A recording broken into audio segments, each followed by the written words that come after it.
নমস্কার, সবাই কেমন আছেন? আশা করব সবাই খুব ভালো আছেন, সুস্থ আছেন। আপনাদের সবাইকে স্বাগত জানাচ্ছি আমার আরেকটি নতুন ভিডিওতে। আজকের রেসিপি আলু সিমাইয়ের কাটলেট। খুব সহজ একটা রেসিপি, ঘরে থাকা অল্প উপকরণ দিয়ে আপনারা এই রেসিপিটা বানিয়ে নিতে পারেন। খেতে অত্যন্ত সুস্বাদু হয়।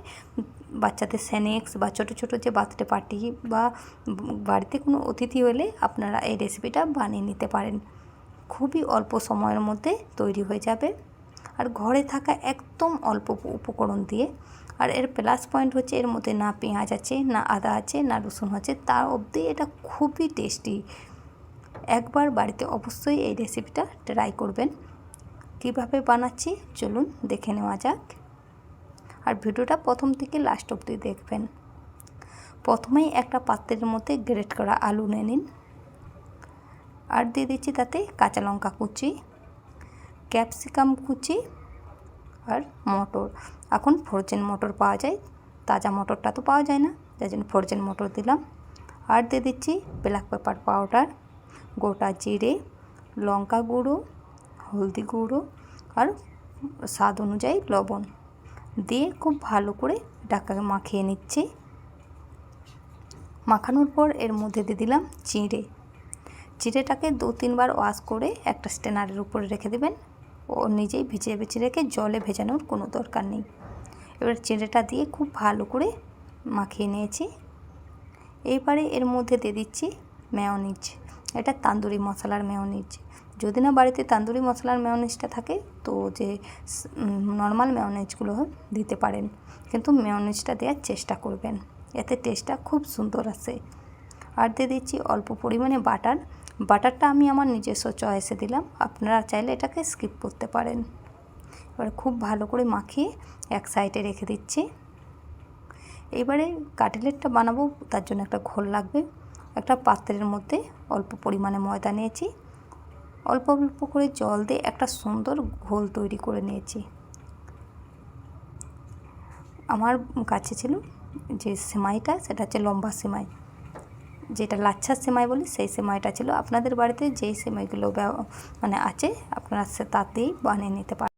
এইবারে পোর থেকে একটু আলু নিয়ে একটা গোল কাটলেট বানিয়ে নিন। কাটলেটটা আমি আমার গোল বানিয়েছি, আপনারা আপনাদের পছন্দ অনুযায়ী শেপটা দিতে পারেন। একটু করে আলু নিয়ে হাতের তালুর মধ্যে চ্যাপটা করে ভালো করে গোল করে নিয়ে সেটাকে যে ময়দার ঘোলটা ছিল সেই ঘোলের মধ্যে ডুবিয়ে সেমাইয়ের মধ্যে কোট করে নিন। সেমাইয়ের মধ্যে কোটটা খুব ভালো করে করবেন আর ঘুরিয়ে ঘুরিয়ে কোটটা করবেন।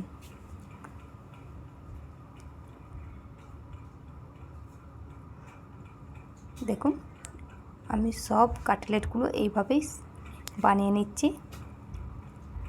আর এই যে সেমাইয়ের মধ্যে যখন আমি কোট করছি তখন খুব ভালো করে ঘুরিয়ে ঘুরিয়ে কোট করে নিচ্ছি।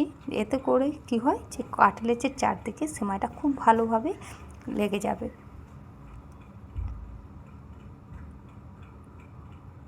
যারা এখনও আমার চ্যানেলটাকে সাবস্ক্রাইব করেনি, প্লিজ আমার চ্যানেলটাকে সাবস্ক্রাইব করে আমার পাশে থাকবেন। আমি প্রতিদিনই নিত্য নতুন ভিডিও আপলোড করে থাকি।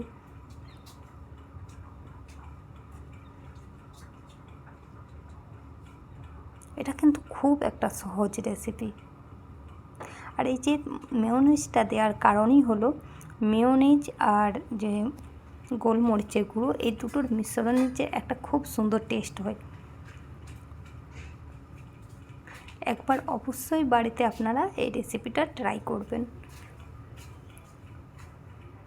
এখন ঝমঝমাতে বারিশ হচ্ছে, বৃষ্টি হচ্ছে, বা শীতের সন্ধ্যায়, শীতে কিন্তু অনেক রকম সবজি আসে, শীতের সবজি দিয়ে তো এটা আরও সুন্দর হবে। দেখুন সবগুলো বানিয়ে নিয়েছি, বানিয়ে 2 মিনিট এক সাইডে রেখে দিয়েছিলাম।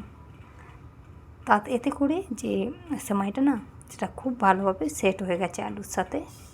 এবার প্যানেতে তেল গরম করে নিয়েছি, তেলটা মিডিয়াম গরম হয়েছিল। এবার এতে তেলের মধ্যে একটা একটা করে কাটলেটগুলো ছেড়ে দিচ্ছি।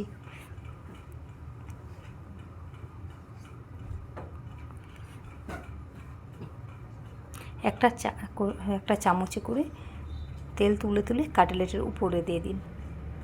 এতে দুপাশটা সমান ভাজা হবে।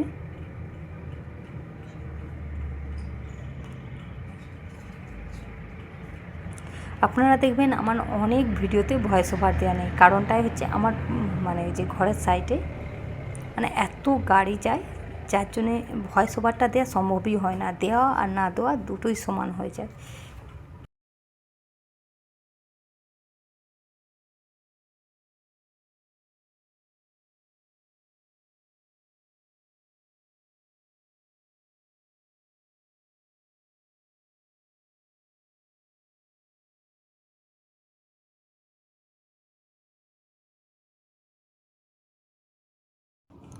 চলুন, কাটলেটগুলো ভাজা হয়ে গেছে। এবার কাটলেটগুলোকে তেল থেকে তুলে একটা টিস্যু পেপারের মধ্যে রেখে দিন। আর দেখতে কতটা সুন্দর আর লোভনীয় হয়েছে আপনারা সেটা দেখেই বুঝতে পারছেন। আমি কেচাপ সহযোগে কাটলেটগুলোকে পরিবেশন করছি। সাথে দিয়েছি বাঁধাকপির স্যালাড। আপনারা চাইলে আপনাদের পছন্দ অনুযায়ী স্যালাড আর সস ব্যবহার করতে পারেন। চলুন, আজ এখান অবধি, দেখাবে অন্য একটি ভিডিওতে। সবাই খুব ভালো থাকবেন, সুস্থ থাকবেন। সবাইকে আমার প্রণাম। রাধে রাধে।